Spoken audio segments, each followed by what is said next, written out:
বলছে 6 ঘন্টা, কেউ বলছে 4 ঘন্টা, কেউ বলছে 1 ঘন্টা। কি অদ্ভুত, আমরা এখানে কি কথা বলছি? একটা কাউন্টার চলছে, একজন কাউন্টার বন্ধ।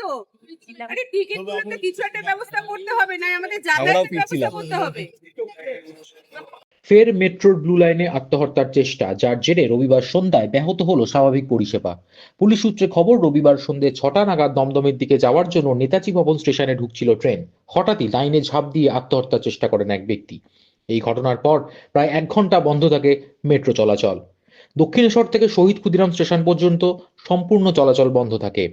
শহীদ ক্ষুদিরাম থেকে মহানায়ক উত্তম কুমার ও ময়দান থেকে দক্ষিণেশ্বর পর্যন্ত চলে মেট্রো। রবিবার থাকায় এদিন অফিস যাত্রীদের ভিড় কম ছিল, কিন্তু ছুটির দিন থাকায় শীতের আমেজ মেখে শহর কলকাতার বিভিন্ন জায়গায় ঘুরতে বেরিয়েছিলেন সাধারণ মানুষজন। সন্ধ্যায় বাড়ি ফেরার সময় ব্লু লাইনে মেট্রো বিভ্রাটের জেরে সমস্যায় পড়তে হয় তাদের। তবে এই প্রথম নয়, মেট্রোর ব্লু লাইনে আত্মহত্যার ঘটনা এর আগেও একাধিকবার ঘটেছে।